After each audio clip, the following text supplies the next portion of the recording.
السلام عليكم ورحمة الله وبركاته. أصحابتك وحنا نجنال كمركز السوداء واضح أدي هذا وما هتسنتهين مقال كان وحربا إن ندي كل وذاقه نينكي عدان كأها بشي أكتوبر سنة كي لبضا كون يسدح يا لباتنك من ديدا كودلي ويل دلنيراه لحجره أو فلسطينية ميل أن كفوجين مقالة شيكاغو قبلك إلى نوي سلامر كان الدنب اللي لي بشي لبات سنة كان بشي شنادنا الحكومي أي حبسيجي كدح جيريودي arrimahaasi ayaan rabaa inaan idinla wadaago iyo sidoo kale madaxweyne Donald Trump oo u hanjabaya in dacwad lagu soo oogayo fanaanada caanka ah ee Beyoncé iyo sidoo kalena haweeneyda iyaduna talk show iskala hanjirtay la yiraahdo Oprah Winfrey sabab la xiriira taageeradii ay taageereen Kamala Harris oo uu kula tartamayay madaxtinimada Trump sanadkii hore dhamaadkiisii maxay tahay waxyaabaha la uu ku eedeynayo in ay labadaasi qofood ee caanka ah ee Kamala Harris ay ka qaateen oo ay ku mutaysanayaan in dacwad lagu soo oogo oo la maxkamadeeyo arintaasina waa idinla wadaagaya balse marka hore soo dhawkii u dhaxeeyay Hamas iyo Israa'iil October 7 sanadkii 2023 in dad badan ay arintaasi ka careysiisay marka waxa jiray nin cadaan ah oo ku noolaa Plainfield oo 40 mayl u jirta ilaa 64 kilomitir magaalada Chicago ee gobolka Illinois ninkan Joseph Suba ayaa la dhihi jiray waa 73 jir ayuu ahaa waxa uu guri ka kireeyay haweeney Falastiiniyada ah oo wiil yar oo 6 jir ah wadatay oo single mother ah sidaas darteed markii dagaalku bilowday waxa uu dhageysan jiray idaacadahan dhinaca midigta ah marka waxa uu aad u taageersanaa Israa'iil sidaas darteed maadaama ay dadkan muslimiin ahaayeen Falastiiniyiin ay ahaayeen arintaasi ayaa ka careysiisay guriga iiga guura ayuu yiri marka iyagina waxay yiraahdeen degdegan kuma guuri karno waa inaan guri kala raadsanaa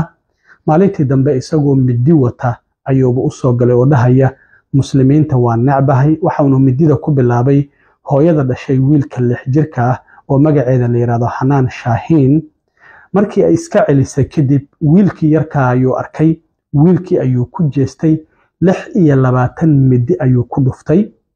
hooyadiina iyadoo dhaawaca ayaa wiilkii waliba mididii iyadoo ay ka taagan tahay uu banaanka iska fariisto xabad sigaar iska shitay marka gabadhii dhaawaca ahayd oo wiilka dhashay ayaa booliska wacday 911 ka markay wacaysay markasta waa la duubaa sidaad ogtahay markii boolisku imaadeen waa ay yaabeen waxyaabaha ay meeshii ku arkeen markii dacwadu ay socotay kaameradii ayay soo bandhigeen ay duubeen booliska kaamera ayaa u xiran markasta oo ay ka jawaabayaan 911 marka muuqaaladii ay duubtay sawiradii iyo 911 ayaa maxkamadda lagu soo bandhigay oo gabadhu markii ay booliska wacaysay wiilka dhashay marka xeerbeegtidii wax badanba ma aysan ku qaadan ninkaasi in dambi lagu helo hal saac iyo bar kadib waxay sheegeen in ninkan dambiyadii lagu soo eeyo dil isku day dil iyo waliba nacaybkii in lagu helay marka ninkan xilliga dambiga lagu helayo waxa ay ahayd 28 bishii 2 ee February ayaa dambiyadaasi lagu helay labadii bishii shanaad ee Mayna waa la xukumay hadda Khamiistii ayuu xabsiga ku geeriyooday wax ka yar 3 bilood markii uu xabsiga ku jiray sida ay sheegeen saraakiisha dhinaca xabsiyada ee gobolka Illinois isla markaana sheriffka degmada Will County ay xaqiijiyeen ninkan Khamiistii ayuu geeriyooday sababaha uu geeriyooday ilaa hadda lama xaqiijin ma xanuuna ilaa hadda lama sheegin sababaha uu geeriyooday laakiin waxa la xaqiijiyay in uu xabsiga uu ku geeriyooday ninka la yiraahdo Ahmed Rehab oo hay'adda u dooda xuquuqda muslimiinta ee CARE ayaa waxa uu sheegay in dambiilihii uu geeriyooday laakiin nacaybkii wali waa nool yahay yiri maadaama dad fara badan arintaasi ay si aad ah ay uga caroodeen marka ninkan waxa uu u dilay wiilkaasi yar hooyadiina uu u weeraray in ay muslim ahaayeen oo kaliya marka diintooda ayuu ku bartilmaameedsaday sidaas darteed hadda ninkaas waxa ay boolisku sheegayaan in uu geeriyooday isla markaana markii la xukumayo marka labadii bishii May garsooraha xukuntay waxa la yiraahdaa Amy Bertani Tomzak waxa ay ku heshay in wiilkii yarka ahaa uu dilay waxa lagu xukumay 30 sano waxa sidoo kale 20 sano lagu xukumay isku day dil oo hooyada wiilka dhashay uu isku dayay inuu dilo 3 sanana waxa loogu xukumay nacaybkii oo dadkan maadaama muslimiin ahaayeen oo ku bartilmaamay marka 53 sano oo xabsi ah ayaa ninkan uu ku xukunaa 3 bilood wax ka yar ayuuna xabsiga ku jiray markii uu Khamiistii uu xabsiga uu ku dhex geeriyooday ninkaas xilliga wiilkaasi yar uu dilayay waxay ahayd 14 bishii October ee sanadkii 2023 7 maalmood kadib markii weerarka Xamaas ay ku qaaday Israa'iil oo 7 October ahaa. marka waxa uu ka jawaabayay Israa'iil ayuu taageerayay sida muuqatay. marka sidaas darteed 7 maalmood kadib markii dagaalkaasi uu bilowday ayuuna wiilkaasi yar 26 midi uu la dhacay, waliba 6 jir isagoo ah mididii oo ka taagan oo banaanka iska fariisto xabad sigaar iska shitay. markii booliisku u imaanayeen ninkan maba ka qasnayn sigaar ayaa u shidnaa guriga banaankiisa, dhiigna waa uu lahaa. marka boolisku waxyaabihii ay meesha ku arkeen aad ayay arrintaasi ay ula yaabeen. sawirkan aad arkaysaan waa ninka hay'adda CARE madaxda ka ah iyo waliba aabaha wiilka dhalay iyo hooyadii iyo qaar ka mid ah dadkii muslimiinta ee maxkamadda ka soo qayb galay maalintii dambiga lagu helay oo 28 bishii 2 ee February ahayd. maxkamadda banaankeeda ayaa salaad shukri ah salaatii ku hor tukanaya maxkamadda horteeda. dhinaca kale madaxweyne Trump toddobaadkii hore waxa uu sheegay in uu argoosi bilaabayo. waxaan ognahay Trump intii ololaha doorashada uu ku jiray maxkamado fara badan ayaa ku furnaa, qaar ayaa dambi lagu helay, waliba 34 dambi ay ka mid ahaayeen arrintii doorashooyinka inuu faragelin ku sameeyay sanadkii 2020. marka hadda waxa uu yiri markan maadaama aan madaxweyne ahay waa markayga. Obama waa kii yiri doorashadii 2016 ayuu farageliyay, khiyaano qaran ayuu sameeyay. sidaas darteed hadda wasaaradda cadaaladdu waa tii u saartay arrintaasi guddi soo baara u saartay. marka waxa uu bartiisa Truth Social uu ku soo qoray hadda in la maxkamadeeyo ay mudan yihiin fanaanada caanka ah Beyoncé iyo sidoo kalena Oprah Winfrey oo iyaduna talk show caan ah qaban jirtay, laakiin hadda muddooyinka dambe arrintaas shaqadaasi ka fariisatay. marka waxa uu bartiisa Truth Social oo Trump ku soo qoray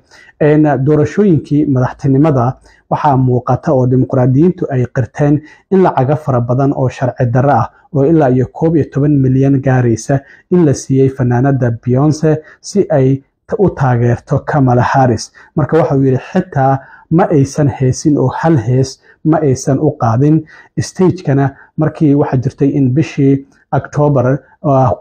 magaalada Houston ee gobolka Texas soo bax siyaasadeed ay ku qabanaysay Kamala Harris ee Beyoncé kala soo qayb gashay. hadal koobanna halkaasi ay ka jeedisay oo ay taageertay oo ay tiri Kamala Harris ha loo codeeyo. marka waxa uu yiri taageerayaashu xitaa goobta joogay iyagoo ku orinaya ayaa stageka ay iska degtay ayuu yiri. marka sidaa darteed 3 milyan oo doolarna waxaa lagu bixiyay ayuu yiri in Oprah Winfrey ay ka hadasho shirkii xisbiga dimuqraadiga oo isaguna August ka dhacay magaalada Chicago ee gobolka Illinois. marka expense hotelkii iyo diyaaradii waxyaabahaas laga bixiyay. waxa uu leeyahay Oprah Winfreyna waxaa sidoo kale ku baxday 3 milyan oo doolar inay timaado shirkaasi oo ay ka hadasho sida uu hadda uu hadalka ula jeedo. marka waxa uu yiri 600,000 oo doolarna waxaa la siiyay ayuu yiri nin TV ka hadla oo isagu xitaa tii showgiisa aan aad loo daawan. ninkan Al Sharpton ayaa la yiraahdaa, MSNBC ayaa sidoo kale isaguna uu barnaamij ku leeyahay oo ka hadla. marka waxa uu leeyahay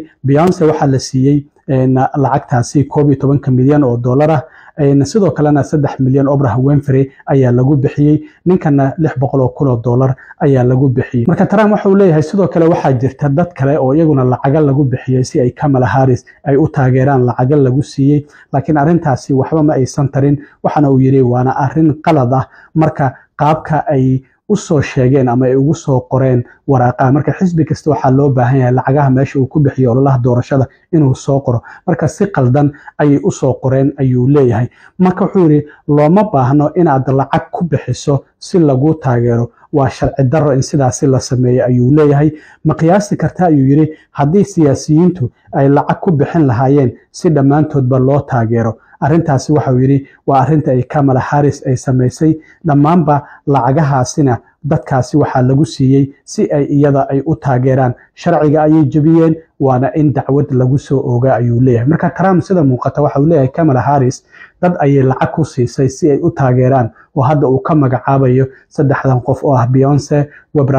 Oprah Winfrey iyo sidoo kalena ninkan Al Sharpton la yiraahdo. marka wax dad kalena waa ay jiraan ayuu leeyahay. marka wuxuu yiri haddii qof kasta uu lacag intuu bixiyo hal ay taageero uu leeyahay arrintaasi waa sharci darro. sharciga Mareykanka iyo midka ololaha doorashada iyo dastuurkaba kuma jirto. marka wuxuu leeyahay dadkaasi waa in dacwad lagu soo oogaa isla markaana la maxkamadeeyo waan arki doonaa arrimahaasi Trump argosiga uu bilaabay iyo halka ay la gaartay laakiin ilaa hadda waxaa muuqata Obama, Beyonce, Oprah iyo Al Sharpton dhammaantoodba waa dad madow ah hal qof oo cadaan ah kuma jiro marka madowga uu kaliya bartilmaameedsanaya mase dad cadaanana waa ay jiri doonaan xitaa Kamala Harris iyadana maadaama South Asia hooyadeed ay kasoo jeeda aabaheedna uu Jamaica yahay sanfilay iyada nafteeda dhinaca madowga ayaa lagu tirinaya marka waan arki doonaa arrimahaasna waxyaabaha ka soo kordha aad iyo aad u mahadsantiin asxaabta intaan mar kale kulmi doona saaxiibkeen cilmi waro idin la salaayo nabadgelyo